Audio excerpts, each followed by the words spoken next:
Aujourd'hui, collectionner les montres, ça donne envie, mais il y a des petites choses à savoir avant de se lancer.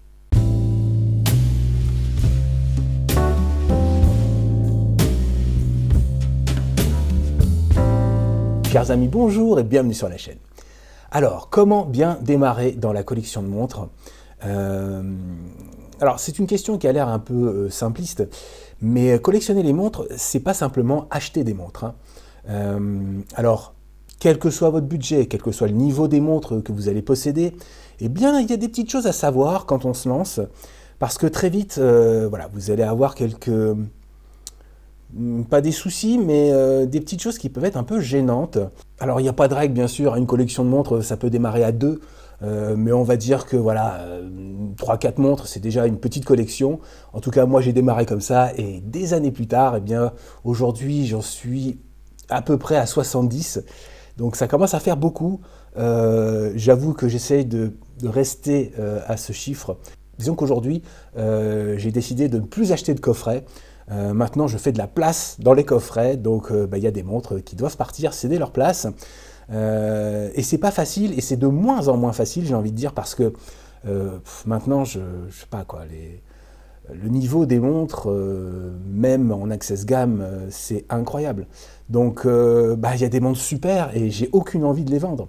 Mais bon, ça c'est un petit problème personnel. Si vous regardez cette vidéo, c'est que vous avez décidé de démarrer, donc vous n'en êtes pas encore là.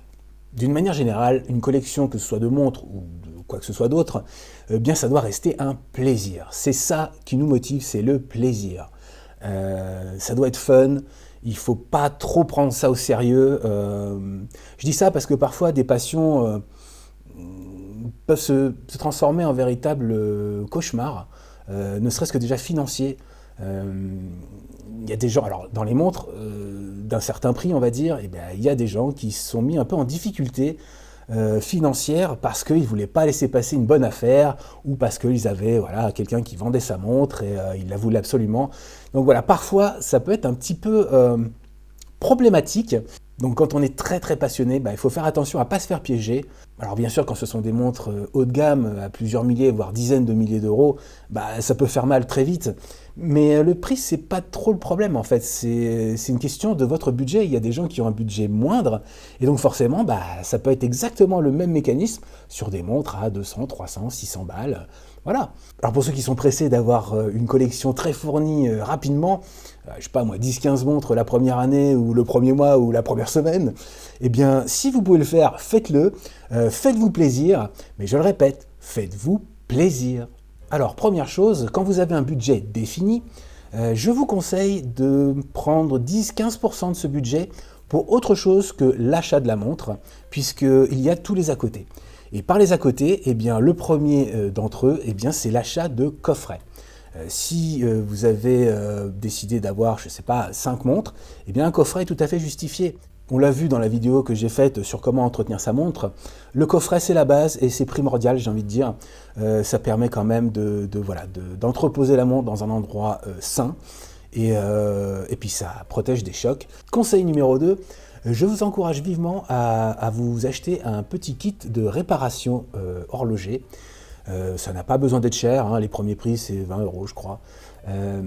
Alors attention, c'est pas pour que vous commenciez à faire n'importe quoi avec vos montres, c'est juste que voilà, tous ces petits outils, ça peut s'avérer très utile pour changer un bracelet, pour retirer une goupille, des petits tournevis. Vous avez plein de choses et vous avez évidemment tout ce qui est ouverture de boîtier. Disons que ce genre de kit, on peut commencer avec un niveau très basique, et puis sur le long terme, quand vous serez de plus en plus à l'aise, eh bien oui, vous allez commencer à ouvrir vos boîtiers, vous allez commencer à vous intéresser à plus en plus de choses au niveau de l'horlogerie. Donc voilà, ces petites trousses-là, elles sont très pratiques.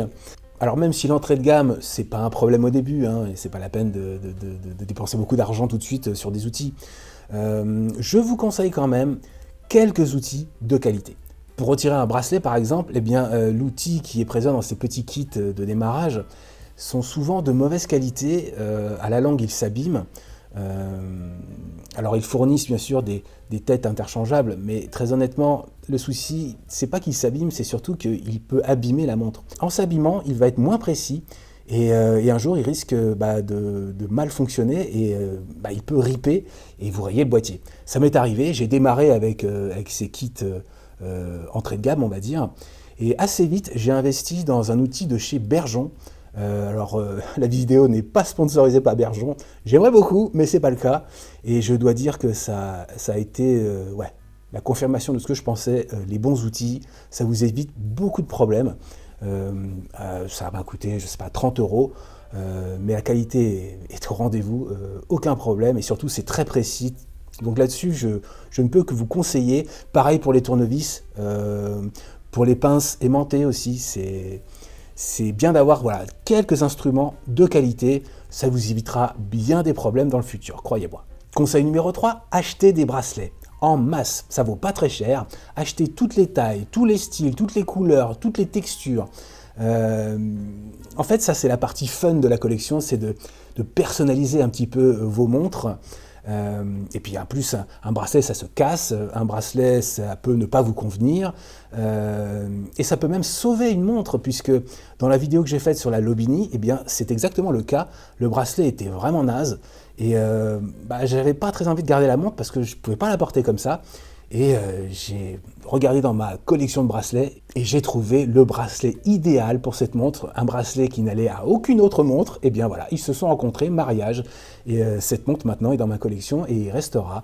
Donc vous voyez, les bracelets c'est très important, et en plus maintenant, franchement, il y en a tellement à tous les prix. Ça c'est vraiment quelque chose auquel il faut penser, achetez-vous des bracelets. Ça va beaucoup vous amuser et ça peut vous dépanner et ça peut sauver. Conseil numéro 4, tout le monde fait ce qu'il veut. Vous êtes le collectionneur que vous désirez être. Si votre truc c'est les plongeuses ou si c'est les chronos, eh bien personne n'a le droit de vous dire quoi que ce soit. C'est votre plaisir personnel, donc je vous encourage vivement à continuer si vous êtes collectionneur monomaniaque. C'est vrai que moi au début j'étais un peu comme ça. N'ayant pas beaucoup de montres, j'avais opté pour des montres qui peuvent m'accompagner dans toutes les situations, genre plongeuse ou les chronos, pour avoir quelque chose d'un peu plus élégant. Mais c'est vrai que au début, j'achetais les montres pour le bel objet que c'était.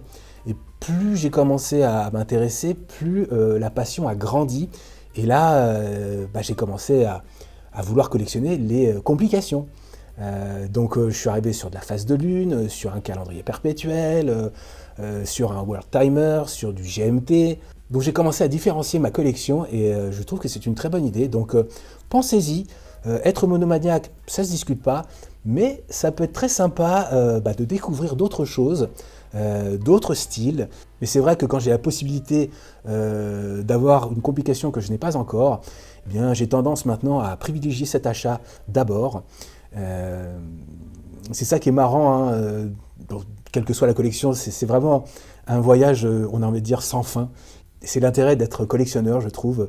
On n'arrête pas d'apprendre de nouvelles choses, autant sur le domaine, autant que sur soi-même.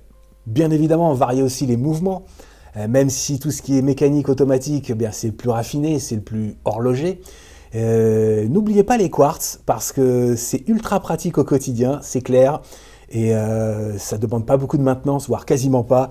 Donc voilà, il faut en avoir dans sa collection. N'hésitez pas aussi à essayer des mouvements solaires.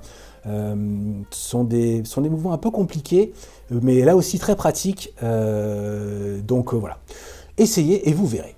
Conseil numéro 5, dans toute collection qui se respecte, il vous faut une Beater Watch, ou 2, ou 3, ou 4, ou 25. Mais en tout cas, les Beater Watch, c'est important dans une collection. Je pense que personnellement, je n'ai jamais rencontré de collectionneur vraiment passionné, quel que soit son niveau de collection, qui n'avait pas une Beater Watch. Je sais, j'arrête pas d'en parler, mais c'est tellement important. C'est tellement la petite montre qui a l'air de rien et qui pourtant va être très souvent sur votre poignet. Et elle fait un tel contraste comparé aux autres modèles qui sont supposés être un petit peu plus haut de gamme, que ça lui donne un petit côté affectif indéniable. Donc pour moi, une collection de montres sans Beater Watch, c'est une collection incomplète. Conseil numéro 6, alors ça va aller très vite, gardez les boîtes et les papiers s'il y en a, puisque au moment de la revente, ça joue sur le prix. Donc c'est un peu le problème quand on a beaucoup de montres, parce qu'en fait on a beaucoup de boîtes, et je sais de quoi je parle. Conseil numéro 7, c'est d'ailleurs même pas un conseil, c'est plutôt un souhait. Je vous souhaite de progresser dans vos connaissances horlogères. En même temps que votre collection grandit, eh bien, essayez de vous intéresser de plus en plus à certaines choses, que ce soit la réparation, ou que ce soit le mécanisme, comment ça fonctionne, l'histoire de l'horlogerie. J'ai envie de croire qu'un collectionneur, c'est pas juste quelqu'un qui empile les montres les unes derrière les autres. Non, quand on est passionné, il faut s'intéresser à son rythme, bien sûr. Hein. Il y a des trucs techniques, moi je comprends rien du tout et je sais que ça, j'y arriverai jamais. Mais comme je vous dis, il y a plein de domaines où on peut vraiment passer du temps, essayer de comprendre, analyser. Et tout ça, c'est aussi dans le but d'avoir les bonnes pratiques. Là encore, je reviens à la vidéo de comment entretenir sa montre. Il y a des choses toutes simples qu'il faut garder en tête. Et ça, typiquement, si on ne s'intéresse pas, on ne peut pas le savoir et ça peut avoir des conséquences directes sur vos montres, tout simplement. Voilà, c'est tout pour aujourd'hui. Merci d'avoir regardé la vidéo. J'espère que mes petits conseils personnels vont vous aider à vous lancer dans de bonnes conditions. Si certains d'entre vous voient d'autres choses à ajouter, eh bien n'hésitez pas dans les commentaires. En tout cas, je vous souhaite à tous du fond du cœur une belle et longue collection. Et n'oubliez pas, la montre parfaite, c'est celle qu'on aime. See you next time sur Watch Upon a Time.